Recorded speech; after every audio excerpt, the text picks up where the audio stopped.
Is everybody in? Cool.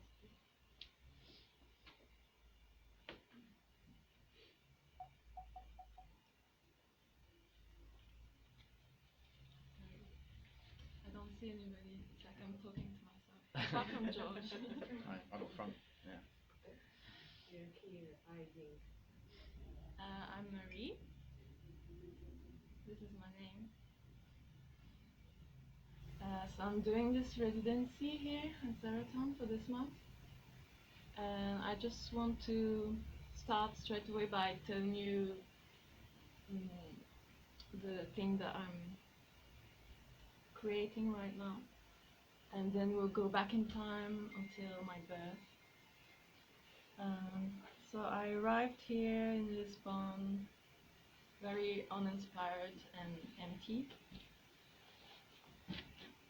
Already on the second day, I broke the only rule that I set myself, which was not to go on Facebook for the whole month.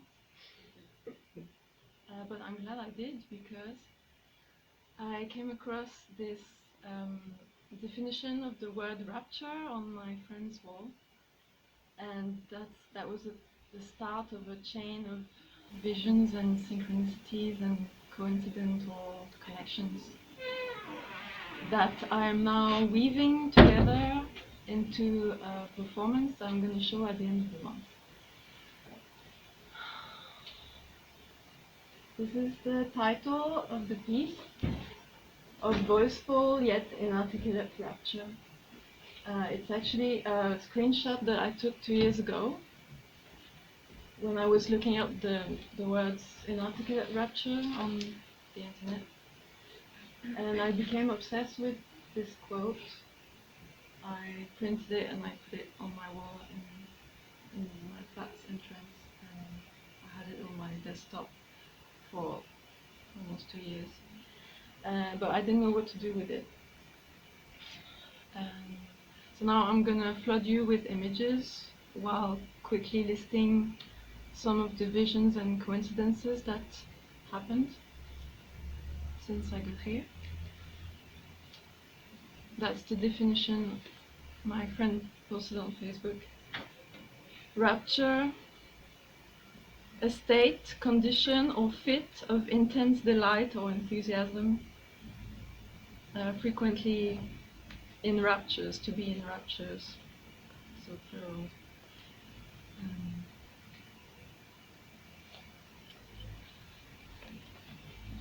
When I was in this space for the first time, I saw myself throwing water on the heads of people in the audience.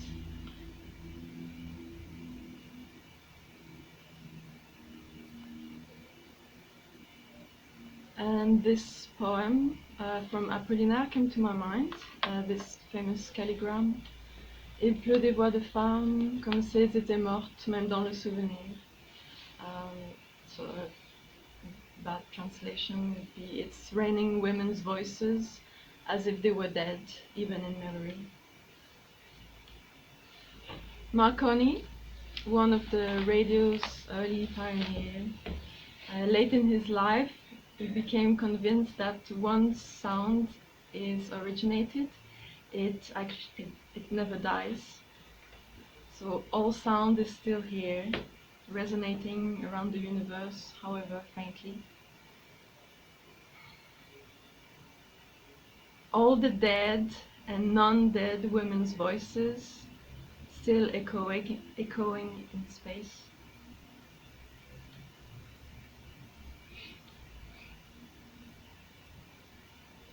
That's the woman living across the street.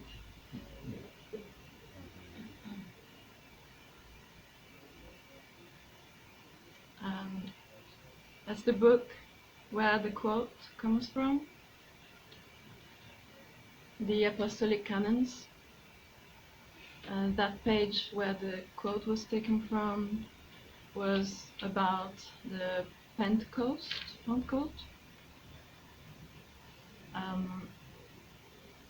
which is the event that is celebrated on the 7th Sunday after Easter.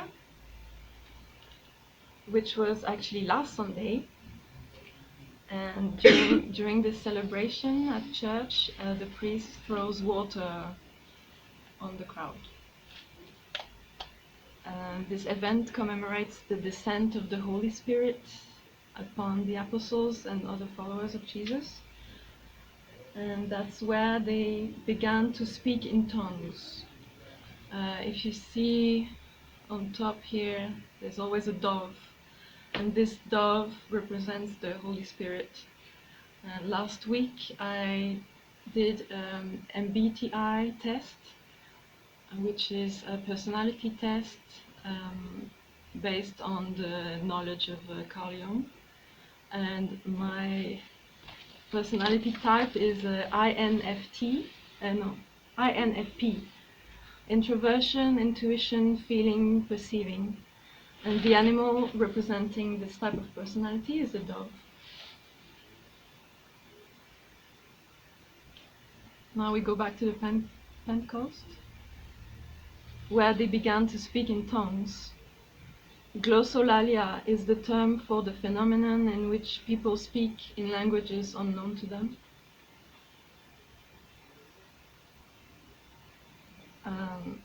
Another coincidence is that I think the act Yes, I speak with tongues. I chant in tongues. Yeah, that's another synchronicity. Synchronicity. Glossolalia is practiced in some religious cults.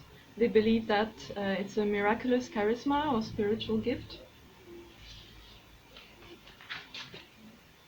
It occurs in seance, where the medium, traditionally women, receives messages from spirits, and the spirits communicate through her voice.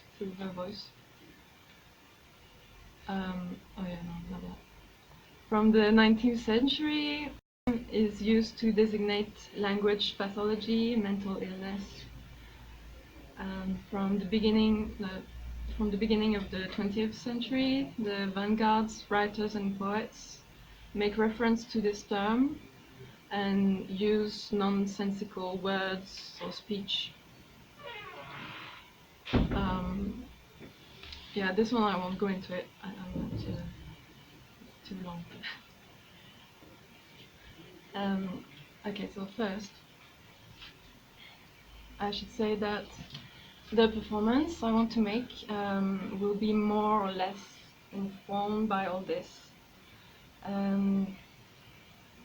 Basically, I want to create a poetic space, a safe and intimate atmosphere that provides a field for vocal improvisation. And most of all, I want to force myself to overcome some fear, to be completely vulnerable in public, to show my voice stripped of any significant pretension, naked, without amplification or effects. Contrarily to my previous performances where I used technology, it was called Translate Intimacy, where I tried to create an intimate experience with a stranger in a gallery context. It was a one-to-one performance. The person was lying down on a bed and wearing headphones. I was sitting by their side, reciting a poetic text loosely about sound, comfort and intimacy, but really I was telling them very personal things in order to make them feel something. I was talking to them as if they were my child or my lover. I was using a microphone and with sound effects to a soundtrack of field recordings and binaural beats, which are frequencies that makes you relaxed and concentrated.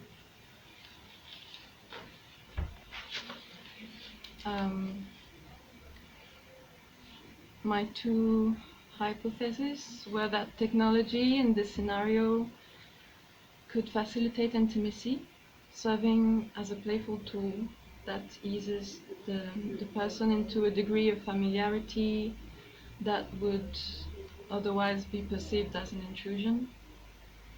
And at the same time, this technological veil was agent of interference or vibrational barrier between the bodies, hindering human closeness.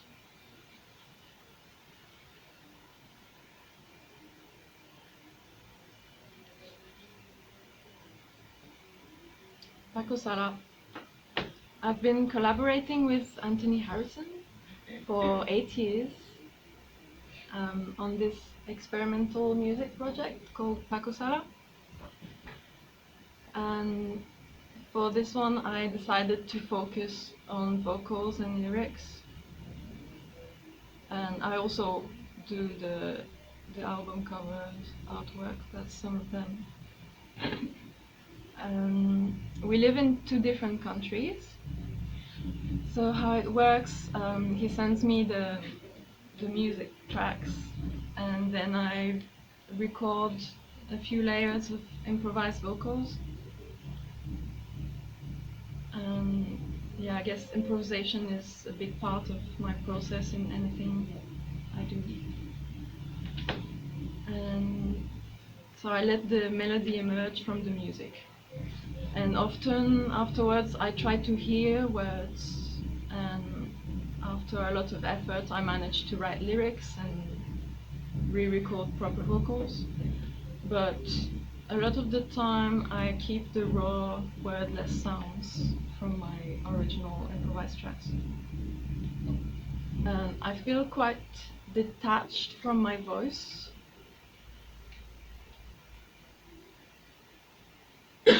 When I'm singing and when I'm hearing it. It's like it's a different entity that's taking over. And that's why I give it a different name. On some albums it was called Lily, then Birch, then Gaza. And the names come from, well, they're related to my muses at the time of recording. Oh yeah, we can listen to an example of one of the tracks from our last album that came out in April called Our Love is the Gold. This is the second half of Slick Henry.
Wow.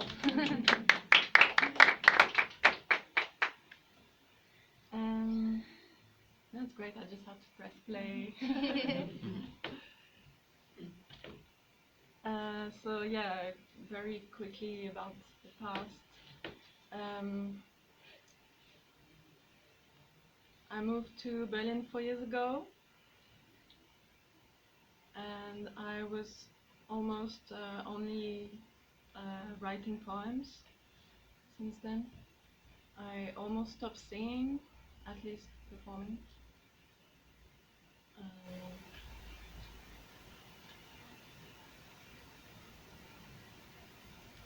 Oh yeah, also my bandmate got a baby, so we're not very active. And then before that, I was in London for 8 years. That's where I got into music and writing. And before that, I was in Quebec, in Canada. I studied fine arts and graphic design.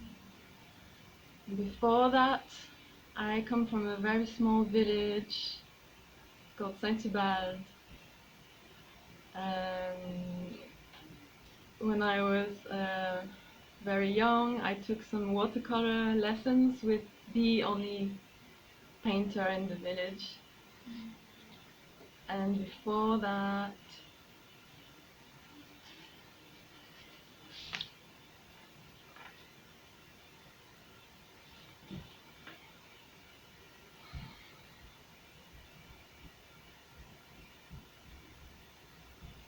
only child, born on the edge of a cliff. Once compared to mint, once compared to rust, compared to those who thrive on neglect. Left content on the pine tree shade, in my vain attempts to capture the circles of light dancing on a coat of needles.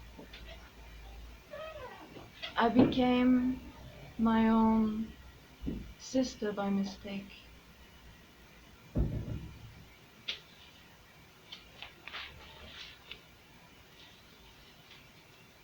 Thank you so much. So nice.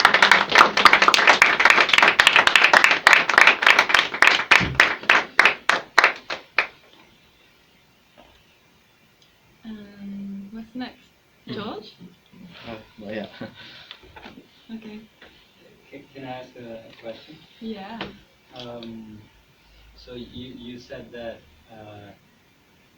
this project with the audio was to attain intimacy, or that your goal as an artist right now is to achieve intimacy with others at the maximum possible level, right? You want to be as clear as possible.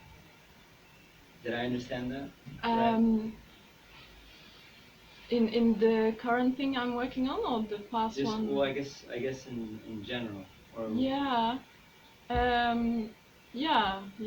That's one aspect, I guess. Yeah. And what do you think is the biggest obstacle that gets in your way when you want to be intimate and you want to be open, but you just can't? Like what in your body or in your head shuts you down? Personally, or Personally, yeah. yeah.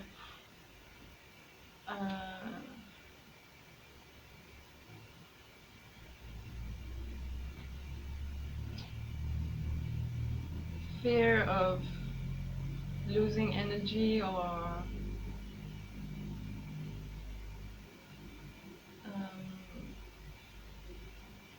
fear of finding out something I don't like about myself.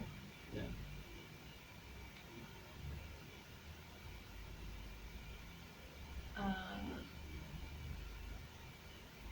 I wasn't expecting such a deep An question. intimate question. And I do have one more. Yes, One more. You said too that you feel that your voice, you feel detached from your voice or distant from your voice. Do you feel that the distance is different when you're speaking a second language? Do you feel like, for example, when you speak French, that your voice is more familiar to you, or do you feel that it's more or less the same in the languages that you speak? It has a different quality.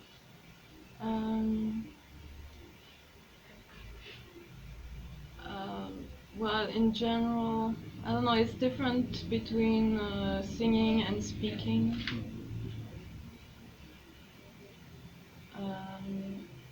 now I don't feel comfortable in any language anymore. Mm-hmm.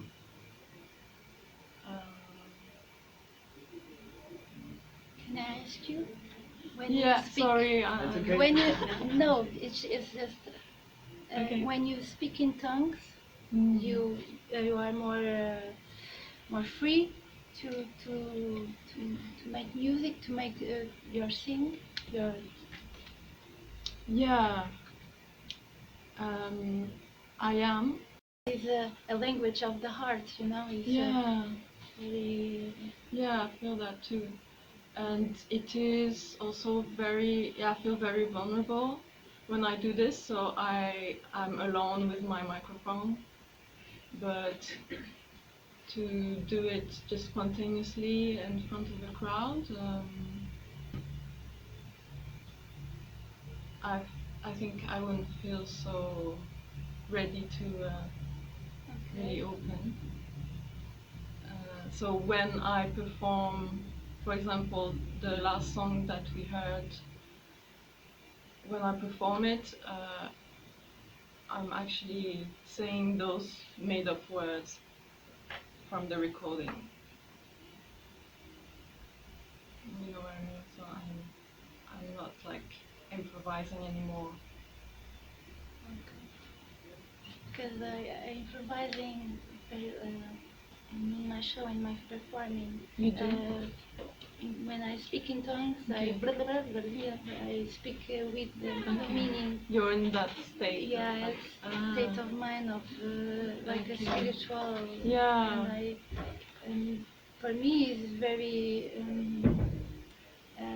I don't know. It's more free to improvisation. My sing. Now, just I know, just to know. Yeah, I guess that's the stage that I want to get to. So yeah, that's why I'm doing this performance, to kind of practice, to rehearse, being able to really improvise freely. Because the words is very is mathematic, you know, and when you speak in tongues, just it's just you. It's not Feelings. don't have this kind of lyrics to represent you, represent just you and free. You understand? My English is not so good, but Yeah, I understand. Yeah. Another thing, do you improvise in that headphones thing? Do you improvise like? No, I had a script in that performance. Yeah, I was reading the script. Because I got to be puzzled. Did you do it? Were you there? No. No. Okay. No, I saw it with a mattress and stuff. Okay. So no, I just wait. You know, yeah, but that was crazy, and now I'm a bit puzzled because I felt like it's a kind of inverted psychoanalysis. Like, where Is it inverted? Yeah. Because Because I'm the one speaking. Yeah.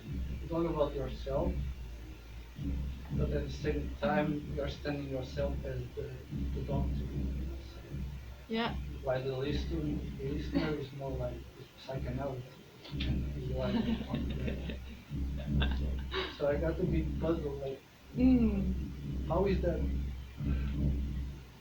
How is that a connection? I don't know. Like, Well, it's just an interesting observation. I think I hadn't really noticed that the roles were inversed. I felt like that. I felt like I was a bit like the healer, like a healer. okay. Like I was telling them nice things. The comments that I got were, well, a lot of people were very touched, and they felt like they had shared like an intimate moment with me, almost like too much. And after I would see those people, and it's like they were at another stage of a relationship with me that I wasn't aware of.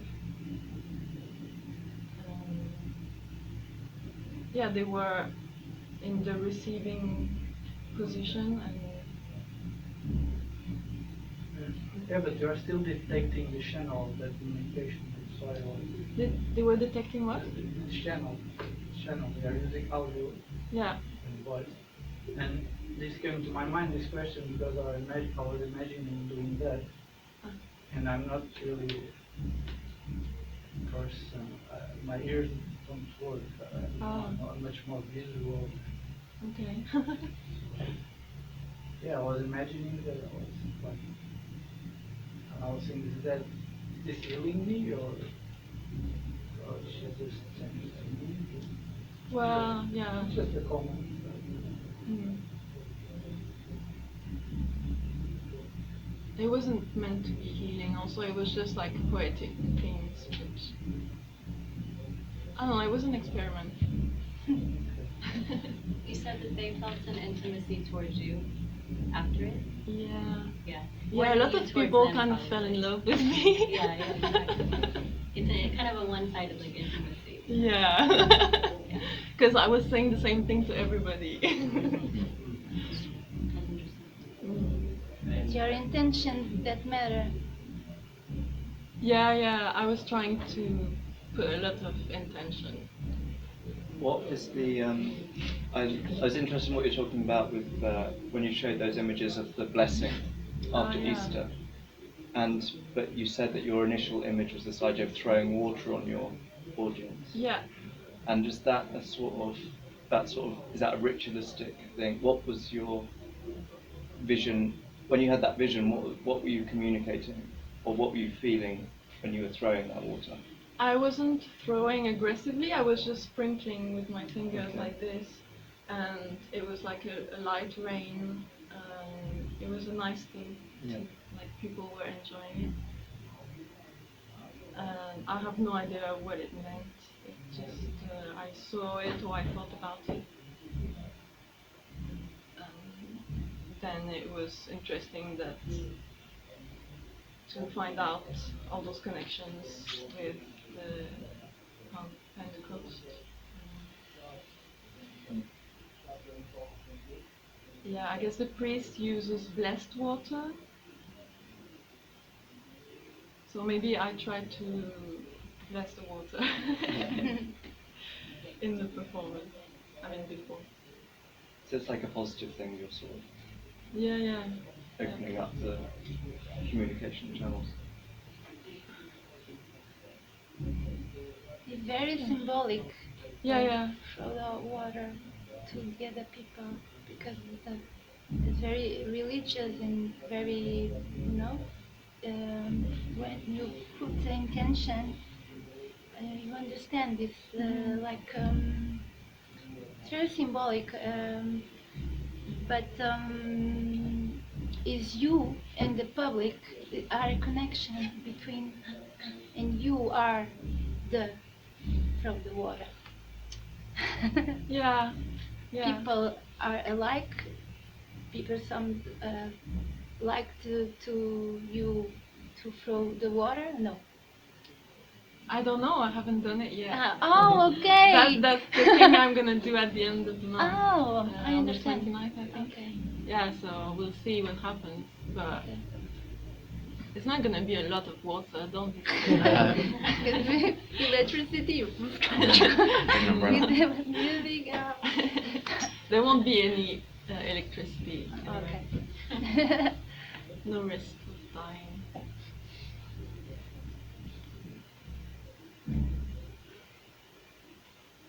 I got one more. Sorry. Yeah,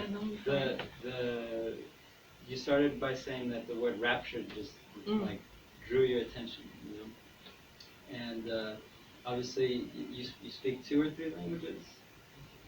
3, yeah. 3. Is there anything about the word in English that drew your attention? Was it the sound in English? Was it that the French or the German word doesn't have the same kind of energy? Oh, you know what? I don't even know in French or in Oh, German. okay. I need to check that.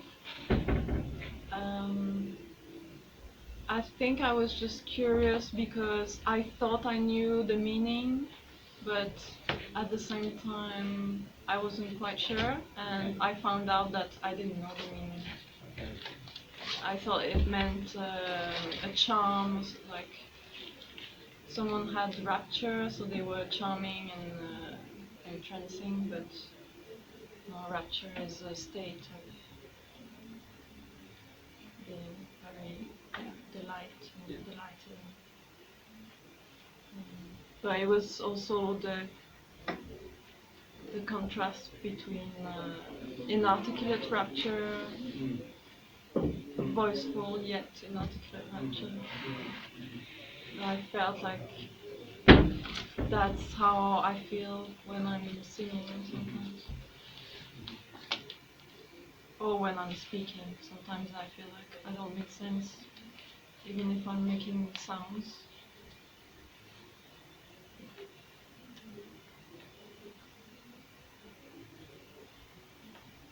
Does anybody have some doubts or questions?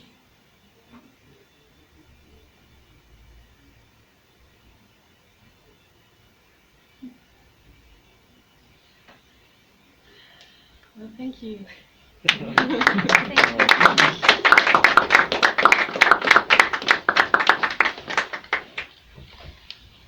Very nice to sit with you. Thank you. Thank you so much.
That's Yeah.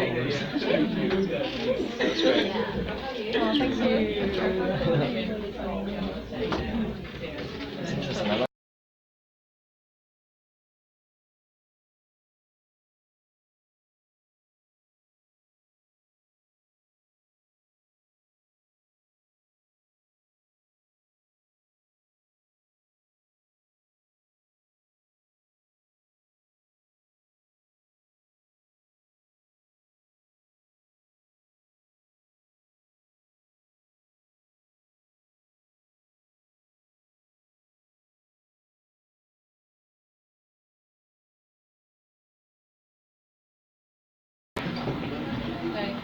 Nice, pretty line, isn't it?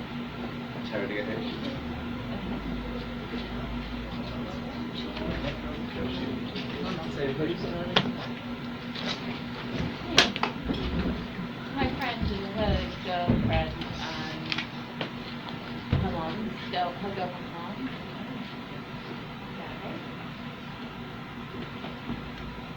Friends,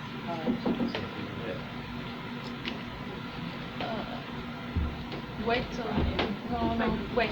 Yeah. You just can't see anything, can you? No, it's good. Should I go and get people? Not if they don't want to. Do I choose when I start? wait a minute. Finish in 6. Yeah, good, I think. All good? Yes. Alright, lovely.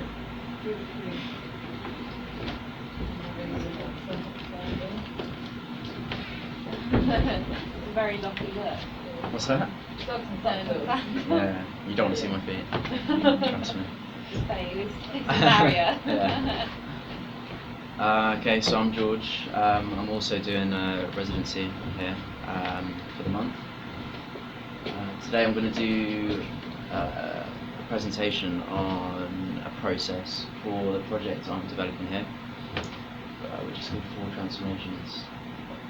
Essentially, it derives from working with thermal imaging, but I'll get to that and just sort of jump straight into the process and information about the work. Sorry, can you speak a bit louder? Because this thing is making more noise than me. Sure, I can try. So jumping straight to it, when you're working with thermal imagery, you're capturing infrared light essentially. It's the region of radiation between 700 nanometers and 1 micro. It's essentially light that can't be detected by the human eye. It's beyond the visible light spectrum, but we do sense it as heat, and everything that exists essentially around us, at least, is it radiates thermal energy, heat. So it's really recently sort of been embraced in many industries, military, medical, engineering, just all sorts. But this is essentially what the camera does. So it has an object or environment. In the atmosphere, the radiation from the objects is in the atmosphere. The infrared sensitive imager can detect this, and it displays it as a graph. So yeah, just some examples of its application. It's particularly prominent in surveillance and monitoring and maintenance. But yeah, despite how sort of recently it's become somewhat affordable, it's still very expensive, but it's all very specific to what the camera is being used for. It's, at least I don't think it's often exploited enough in other realms. So this is the camera I got my hands on. It's a Fluke TI 450, and it's essentially used for monitoring and maintenance of engines. The company I borrowed it from who sadly rarely use it, but use it for marine engineering. It's really accurate, one of the most accurate, and its focus is very shallow, so it's very specific to each point that it's looking at. So for example, if you have an engine which is leaking heat into certain parts, causing technical faults, you could see it well in advance, between anything you could touch or feel. So yeah, it's very very sensitive, but also very low resolution, as visually it's less important. But yeah, it's still pretty expensive, but on scale. So I started using it in the most banal ways that sort of most people would, just taking images of, well, literally what you'd think is heat, I suppose. You can see some of the display of the camera. Then I started to approach it a little bit more aesthetically. I wouldn't say conceptually, it was more getting nice images from quite an abstract piece of technology. Same here, this is a plane flying over Heathrow, and that's just the hand there. You can see the sampling is really low.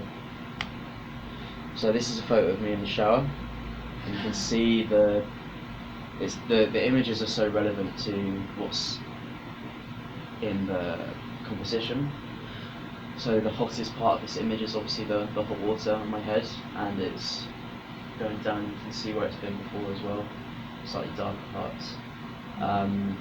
Weirdly, it was actually kind of in the shower that I sort of the birth of this project. This is an image of the heat, of the water leaving the gravity shower head, just going straight down.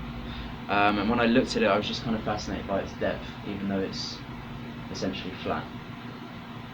I put it into, I'm not sure why I thought, but I searched up JPEG to 3D, because I knew something like that would exist, and that's what I got. It doesn't mean anything other than this auto-generative technology is essentially just telling you what it thinks. It's not accurate in any sense. But yeah, it did sort of spark some ideas about infrared and thermography in a three-dimensional environment. So yeah. So I then started to look into the format, and since the digital thermal image shares the same format as a photograph, I thought of ways that if there was a way that you can take photographs of something and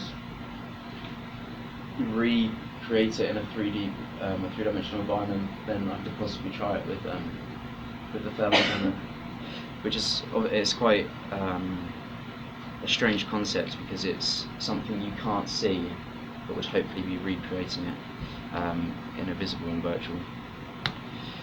So then I found photogrammetry. I won't go into it too much. It's very simple, but it's simple to think about, but it's incredibly complex software.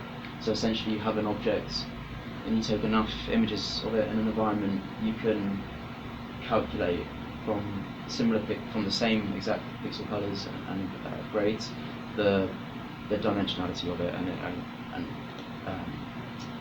I guess the geography of it. So this is how it would work with a regular photograph. It would take a specific pixel, and there's actually quite a few pixels in there, but yeah, that's how it draws. So it'd know where that pixel was in the previous photograph, and then you get these lines that essentially are drawn between it. So I'll try and run through this, but this is what like a project file would look for with photogrammetry with a photographic camera. So you get your map and your tie points, your dense cloud, a textured map, and then this is like a 3D image. So I tried it with thermography. These are systematic photographs of female subjects, and then essentially it worked, but it didn't work at all. But something happened, so I understood that even though this is essentially flat, the software understood something was going on, so it was actually able to draw connections between the two images, even though it may as well have been flat. So here you can see that it knows. This sort of gave me a bit of hope because it knows where the cameras are, even though the 3D image is pretty wham. So I just kept going, changing looking at the process, looking at what, not changing the software or coding the software, but looking at what the software wants to see. With this really, the strange thing is obviously the resolution is so low, but it's not necessarily important. It's more about the pixels that are in the image. So this was a setup which is quite strange, which was the thermal camera on a light stand, and then I was rotating the subject on this piece of MDF on a TV mount or something, and yeah, I just got like a mesh at the back to give some sort of level. So yeah, a lot more consistent, more systematic, gaining more detail. I got a 3-dimensional image, properly, with some sort of sphere. You can see it there. So they're all the separate cameras essentially, and each one of those is a few degrees each time.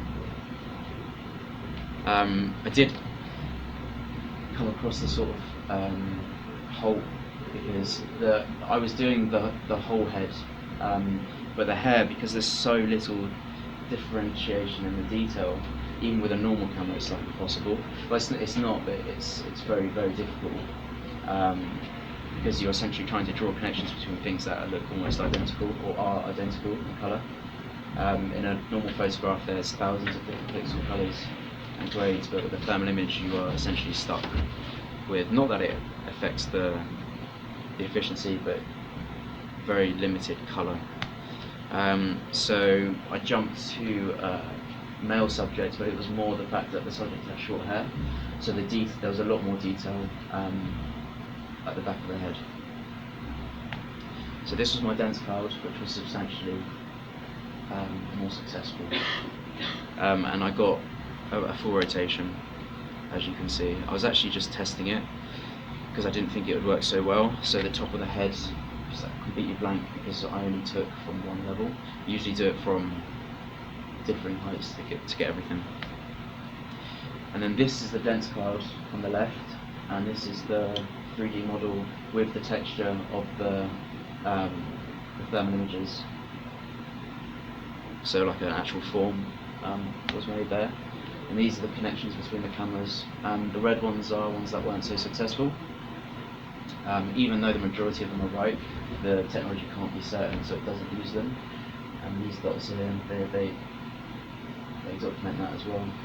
So you can see the subject's nose is slightly colder, his eyebrows, and obviously the hair, there's less heat in the hair, further away from the scalp. I've also, you can see I've masked out the background, just focusing on what was important. So that is the same there. You can see from having no detail at all at the back to probably the most detailed part of the image, where all those fine pieces of hair. So that's sort of what you're looking at. So the software can actually there's still hundreds of pixels in there, and they can't really see it here. The technology can actually tell the difference, which is pretty mad. They're the sort of colours. And yeah, so the images, they say 640, but they're actually half that, and they're not even a megabyte in size. So then I got to the sort of towards the end of the process with that subject for the first head. There was a lot of images. I think it was 125 for this subject, and the really difficult thing is there's so many different factors to consider.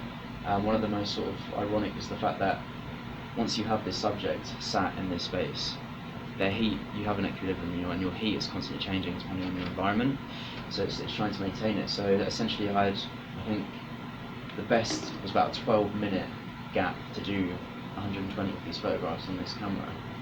I remember once I was taking these in my flat, and my flatmate put the oven on, and immediately, after about a minute, the whole spectrum changed and the colours changed because they're all relevant to each other, and it's boycott the whole thing. So it is really sensitive. So you've got to do it in quite a short span of time, really. So they're the masks. I will show you the software. It's not too clear on here. It's going to be difficult to. It's not quite as easy as I thought this would be. So that's like the tie. There's loads of tiny dots there. You can't really see them. This is really so difficult.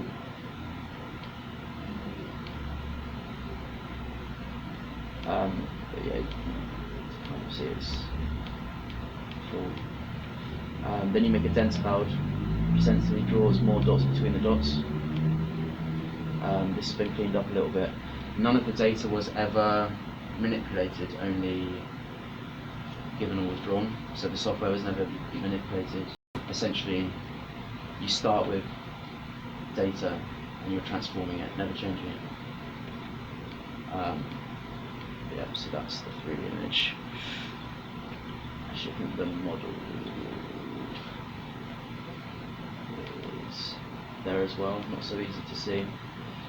And this is essentially made of, it's called triangulation for three-dimensional images, so this is made of thousands of individual triangles, which make it an object, it's like a web.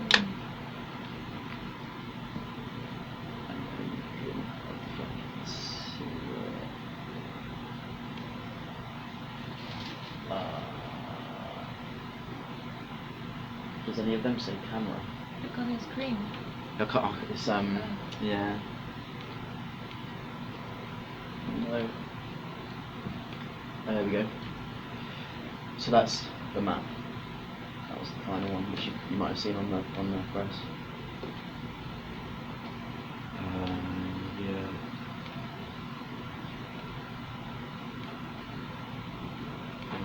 Is that the one?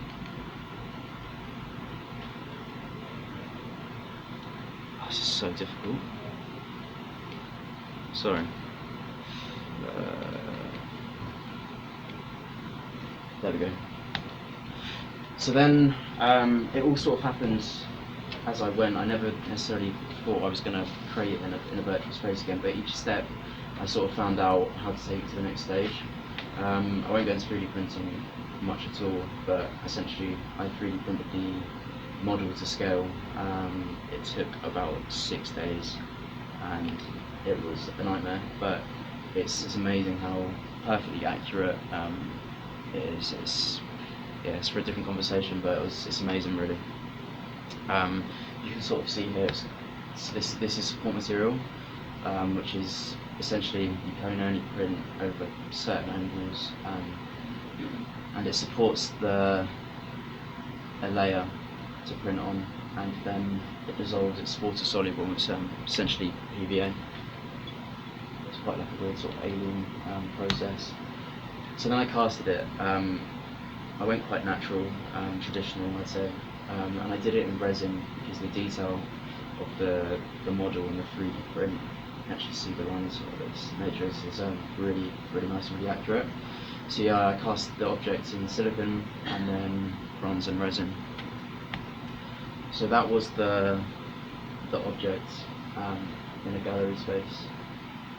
Yeah, it's got this very strange sort of banal, comprehensible portrait of something that you can't see but essentially exists. People were often very keen to touch it, which annoyed me to start with. But then sort of down the line I thought it could only possibly make sense, considering the fact that it's not conclusive of what it represents. other than thermal imaging, three-dimensional, but you can't see heat, so to feel it in a solid form, I think could be something quite special about the work. So yeah, so individuals are asked to feel their form. So I've been doing some other subjects, all short-haired of course. I'm using the same camera, but I'll soon be, hopefully once I've got a large body of work, looking at the specificity of the camera and how it affects the translation, subject matter which I'm working on now, and then of course the medium, which is something I'm thinking about as well. Just yeah, could go any sort of way. So yeah, in terms of looking at the idea of the touch, I'm currently coordinating and speaking to people at the National Blind Institute. It's quite, I don't want it to be too sort of canny, the relationship. If you can't see it, then blind people would enjoy it. It's more looking at heightened modes of cognition, so not looking at alternative mediums for existing art, but new mediums which can be appreciated in the same rich level. So slightly different intentions, but yeah, sort of what seeing is about. So hopefully that will sort of be coming together towards the end of the year. Thank you.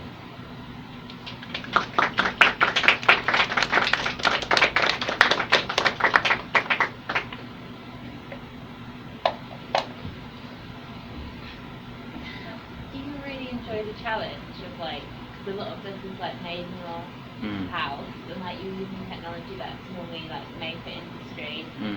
Do you like that in the process? Yeah, I'd never done. I studied photography, which was a sort of. Well, I didn't actually start. I started uni doing a media course, which was sort of imaging and arts and editing. It was quite vague, and then I jumped into second year doing photography because I fell in love with film photography.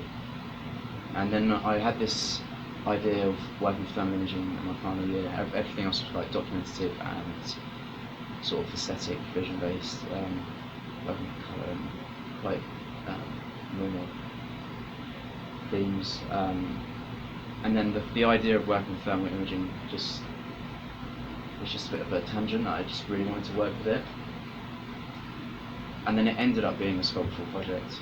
I consider myself someone who's now focused on sculpture. But yeah, the challenge was amazing because I never knew what was possible, but it was all there. So I had some ideas, but I didn't even know, apart from the name, about 3D printing or photogrammetry. So it was all quite exciting because it was the next step. It was just like, so who's going to help me find out how I can do that? And then it ended up being a sculptural project, but it was really enjoyable when you got the results and started to understand it. A lot of this is beyond me completely, why it works or how it works. But once you start to get the results, I must have shot the first subjects for maybe 15 times. At an interval where they have to stay completely still, being spun around. It was really stressful. But yeah, it was really exciting. Sort of each stage separately. Do you think you'd ever include that process, like in regards to like, communication with different people? And obviously you're now reaching out to another different group of people in regards to that. Would that ever like envelope in practice? So do you mean the process? Well, yeah, it's like a challenge, isn't it? Yeah. I had quite a lot of mixed reviews about the way it was presented. I didn't want it to be too blatantly thermal imaging. I think the process is a huge part of it. It's a process project. The end piece is interesting to look at, but it's all about how it got there, the 4 transformations of the project. I've been looking at ways to exhibit it with the images around, and possibly even in the actual solid medium. But yeah, it's definitely process-based, and I think it should be involved, but different stages, different events of work. Yeah. Why did you choose to make the sculpture to size. One and bigger. Bigger? Yeah. Money? No. Just because I wanted it to be a representation of something that exists. I wanted you to be able to. I wanted it to be, yeah, not necessarily true, but accurate, some form accurate, or comprehensible. If it was huge or small, there's, yeah, I don't know, it's difficult, but I just think it has to be the same size. For that, the size isn't important, it's relevant, I think. I'm looking into doing a full body as well, other parts of the body, probably doing it in segments, which would be the only way possible. The higher the resolution the camera I essentially be, the more surreal they'll be. So it is really about the camera. These like biological traces essentially. But yeah, I think it has to be true in some respect to understand the form. Have you found that this new medium or this new approach of creating art has illuminated like a certain thing that was harder for you to get at before? Absolutely. Well, I'd never even touched sculpture, and it just happened. Wasn't massively interested in it either, and I think it's really exciting because that being too cheesy, it's like there are so many things that can be possible like that, and it's there to be used as well, and it's just giving it the opportunity to do that. It's not the idea of doing the workshops as well is not about my work at all. It wouldn't be evolved, it's more thinking of. This hasn't been done before, but I don't know if I'd say it, I don't know what kind of medium I'd call it. I don't know if it's in many ways unique, but it is also, yeah, I think there's so many different forms that can be sort of thought about.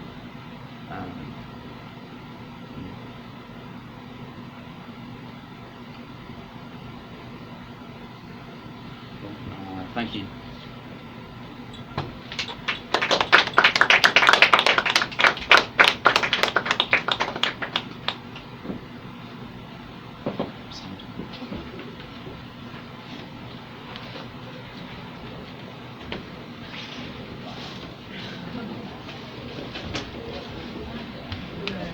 The person.